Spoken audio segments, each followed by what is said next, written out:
Asian Indians, also known as East Indians, are citizens of Belize of Indian-South Asian ancestry. The community made up 3.9% of the population of Belize in 2010. They are part of the wider Indo-Caribbean community, which itself is a part of the global Indian diaspora. Asian Indians began arriving in Belize in the 1880s as part of the Indian indenture system set up by the British Indian government after slavery was abolished. Initially coming in as indentured, many of them stayed on to work the sugar plantations and were joined by other Indian immigrants. Indians are spread out over many villages and towns primarily in the Corozal and Toledo districts and live in reasonably compact rural communities. They are fairly well integrated into the Belizean population through intermarriage.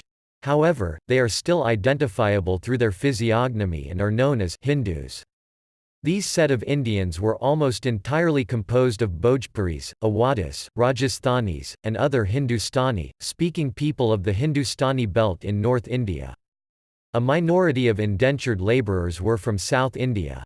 In 1907, the Canadian government made an unsuccessful attempt to transfer Indian independence activists residing in the province of British Columbia to Belize. A Canadian delegation led by the chief clerk of the Canadian Ministry of the Interior Harkin, and a small Indian delegation including Teja Singh travelled to British Honduras in November 1907 to determine if conditions were suitable for the move. Upon his return to Canada, Teja Singh stated that Indians were being sent to Honduras for slave labour and claimed that Canadian officials had attempted to bribe the Indian delegation to secure a positive report. The Canadian government blamed Teja Singh's statements for the failure of the proposed transfer.